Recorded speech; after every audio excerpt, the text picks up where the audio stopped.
Sir మీ పేరు చెప్పండి. మీకు పత్రిజీ గారితో ఉన్న అనుబంధం మీ మాటల్లో. నా పేరు లక్ష్మణ్. మాది బోధన ఇక్కడే.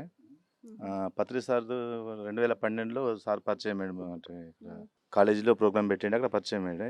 నేను అంతకుముందు స్వాధ్యాయ ప్రోగ్రామ్‌లో ఉంటుంటి. 30 సంవత్సరాలు అక్కడ ఉన్నా. ఇక్కడ ఎప్పుడైతే ధ్యాన కేంద్రం 3 రోజులు క్లాస్ పెట్టిండ్రో అక్కడ నాకు ఫస్ట్ టైం పరిచయము. అయితే అప్పటినుంచి నాకేందంటే ఆరోగ్యం బాగుండకుండే. డిప్రెషన్‌లో బాగుండుంటుండే. ఆహ్, మొత్తం ఆరోగ్యం అంటే నాది ఆలోచన నాది నాకే ఇగ. కుటుంబము వ్యవహారం అట్లేమి లేకుండే. అటువంటిది నాకు ఈ ధ్యానం పరిచయం కాగానే, ధ్యానం చేస్తే అన్ని రోగాలు పోతాయి. ధ్యానం సర్వరోగ నివారిణి అని ఇది ఒక మాట నాకు నచ్చింది బాగా. సార్ పాంప్లెట్ చదివిన. ఆ పాంప్లెట్ ఒక వాక్యం నచ్చగానే, మరి ధ్యానం చేస్తే ఎన్ని రోగాలు పోతాయా? చూద్దాం మరి ధ్యానం అంటే ఇంత పవరా అని ఇగ సింపుల్‌గా అలా చెప్పిండ్లు. చేతులు కట్టేసుకోవాలా, కాళ్ళు కట్టేసుకోవాలా, కాళ్ళ మీద కాళ్ళేసుకొని కళ్ళు మూసుకొని కూర్చోవాలా. శ్వాస మీద ధ్యాస. ఆనాపానసతి. ఈ విధంగానే నేను ఒక అరగంట ఇక్కడ ఈ సార్ ఇంటికొచ్చి ఇక్కడ పిరమిడ్ ఉంది. ఇక్కడ పిరమిడ్‌లో కూర్చున్నా. ఒక హాఫ్ అన్ అవరే కూర్చున్నా. ఎక్కువ కూర్చోలే. కూర్చోలేకపోయినా కూడా అప్పుడు బాడీ సహకరించలే. ఇప్పుడు 3 అవర్స్ కూర్చోగలుగుతున్నా. హాఫ్ అన్ అవర్‌కి బాడీ సహకరించలే. కానీ హాఫ్ అన్ అవర్ లోపల ఎంతో డీప్‌గా ఎటెళ్ళిపోయిందో నాకు తెలవది. నా బాడీ మొత్తం బరువైపోయింది. తల బరువైపోయింది. నాకు భయమేసింది. నేను చచ్చిపోతానేమో అనిపించింది. చచ్చిపోతేనేమో ఈ ధ్యానం మంచిదని చెప్పి ఒక మధ్యలో ఒక వారం రోజులు ధ్యానం చేయలేను. ధ్యానం చేయకపోయేసరికంటే మళ్ళా బాడీ అంతా సుస్తయిపోయింది. ఏ లే లే లే మళ్ళా మళ్ళా యూట్యూబ్‌లో చూసి సార్ చెప్పిండు. ధ్యానం చేస్తే బాడీ బరువైతది, లేకుంటే తేలికైతది, ఆరోగ్యం ఇట్లయితది, లేకుంటే శరీరం ఉన్నట్టు ఉండదు. ఇట్లాంటి సార్ కొన్ని విషయాలు చెప్పిండు. మళ్ళా దాంతో పాటు ధ్యానం చేస్తే 1,50,000 లాభాలు, 1,00,00,000 లాభాలని చెప్పిండు.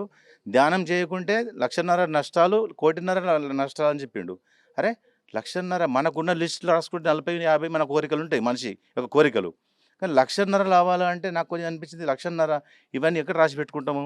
సరే మనకు ఉన్న ప్రస్తుతానికి ప్రాబ్లమ్ ఆర్థిక ప్రాబ్లమ్ ఉంది నాకు. మానసికంగా డిప్రెషన్ ఉన్నా.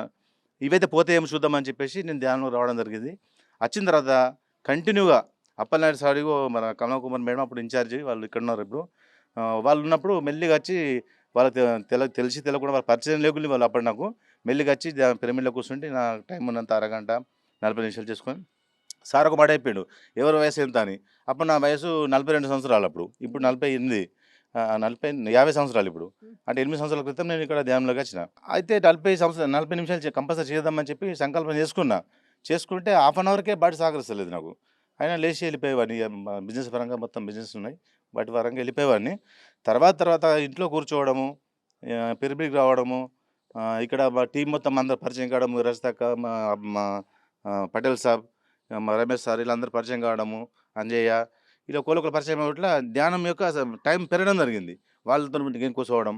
వాళ్ళు లేవంది నేను ఎట్లా లేవాలా? నేను కూడా లేవా? ఏమైనా నొప్పులు రాని, ఏమన్నా ఎట్లయితే అట్లా తట్టుకుంటా. అంటే నా నడుము నొప్పి పోయింది, వెన్నుపూస నొప్పి పోయింది, డిప్రెషన్ పోయింది, ఆరోగ్యం యాక్టివ్‌గా ఉన్నా. ఇప్పటిదాకా నేను ఇంత యాక్టివ్‌గా ఉండి ఇప్పుడు ఇక్కడ సార్ ఇంట్లో ఇంత సహకారం అంటే అన్ని రకాలుగా మా టీమ్ మొత్తం నేను ఒక్కడిని కాదు మా టీమ్ మొత్తం వర్క్ చేస్తున్నాం. చేస్తున్నామంటే సార్ యొక్క ఆశీర్వాదం ఇదంతా. సార్ యొక్క శక్తి.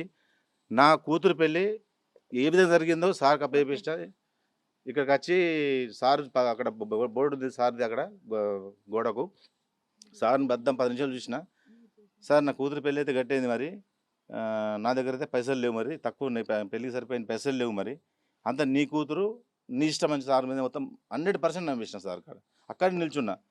ఎవరు లేరు. 10 నిమిషాలు చూసిన సార్ ఫోటో బద్దం చూసేసి నీ ఇష్టమని చెప్పేసిన. నీ ఇష్టమని చెప్పని విచిత్రంగా పెళ్లి ఎట్లయిందో తెలవది. 2 రోజులలో నాకు 26,00,000 పైసలు జమైనాయి. 2 డేసే 26,00,000. నా జేబులో పెయింటింగ్ ఏయడానికి పెయింటర్లు 40,000 నా దోస్తు పెయింటింగ్ షాప్ ఉన్నది. రూ. 40,000 సామాను పంపించిండు. ఉత్తరం పంపించిండు. చీపురు కట్టలు తెమ్మంటే రూ. 100 ఉన్నాయి నా జేబులో. రూ. 100 ఉన్నాయి.